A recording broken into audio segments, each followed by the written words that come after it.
Күнделі бір күнде Бауыржан Момышұлы атамыз соғыс кезінде Бауыржан Момышұлы неге барады, жаңағы маршал Жусов қабылдайды Бауыржанды. Сонда Бауыржанды қабылдаған кезде генерал Чистаков деген кісі алып келеді. Біраз әңгімелеседі. Содан кейін барып генерал Чистаков Бауыржан таныстырған екен. Мына Бауыржан Момышұлы қазақтың батыры, осындай Волоколамский шоссе деген кітаптағы негізгі кейіпкер осы Бауыржан ғой деген екен. Бұна Совет одағының атағынан ат үркейтін маршал Жусов күлген екен. Бауыржан, мен сені әдеби соғыс қаһарманыма десем, сен әдеби шығарманың қаһарманы екенсің ғой деген екен. Бұна Бауыржан Момышұлы атамыздың тектілігін қараңыз, батырлығын қараңыз. Аға лейтенант өзі.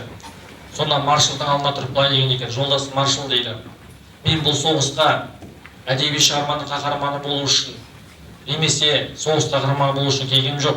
Мен бұл соғысқа ар намысымды биік ұстап, азаматтық міндетімді өтеу үшін келдім деген екен.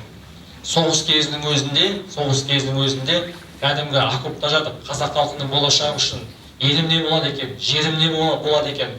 Мына қазақ халқының тірі шуларланып жатыр. Мына жақтан орыс кіріп жатыр, орыстанып бара жатыр.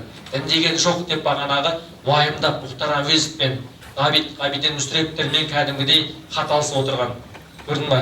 Сондағы азаматтың мейлі соғыста болсын, мейлі басқа жерде болсын, еліне қызмет етуі ол кез келген адамның жаңағы парыз екен, міндет екен, азаматтық парызың.